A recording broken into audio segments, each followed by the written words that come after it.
Darcy, I always thought God was calling me to America, but I didn't know He meant like this. When I first saw you, I didn't realize I was looking at my soulmate, but here we are today.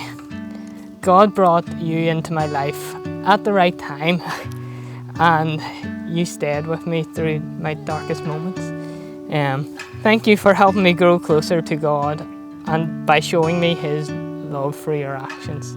As your husband, I vow to love you as Christ loved the church, and to always try to lead us as we grow closer to God and put God first.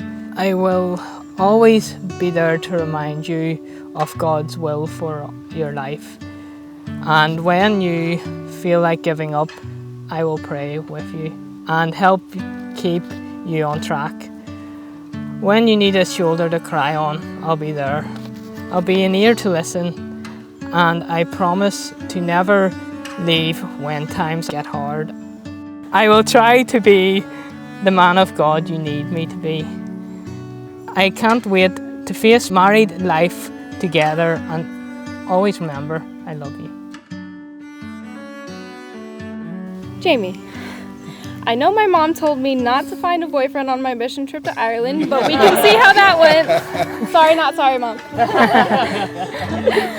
When I decided to say goodbye to you that last night of my trip, despite having not spoken to you much before, I never would have guessed that 5 years later I would be walking down the aisle saying I do.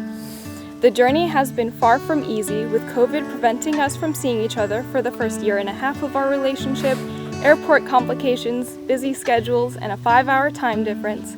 But I believe those challenges only made our love stronger, preparing us for the struggles we will face as we do life together as Mr. and Mrs. Despite the hardships, you have always known how to make me laugh with your childish behavior and feel more seen and beautiful than I ever thought possible. I can truly say that I am marrying my very best friend, and I could not be more blessed than I am in this moment. Now that we're finally permanently by each other's side, I vow to never take your company and your support for granted, and I will always be your biggest supporter no matter what life throws our way. Most importantly, I vow to continue to grow as a woman of God and take on my role as your helper with pride, knowing that I will not be perfect, but I will continue to seek guidance from the Lord in knowing how to submit to you as to Him. I love you more than any words can express, and I thank God for allowing me to be the one to walk by your side for the rest of our lives.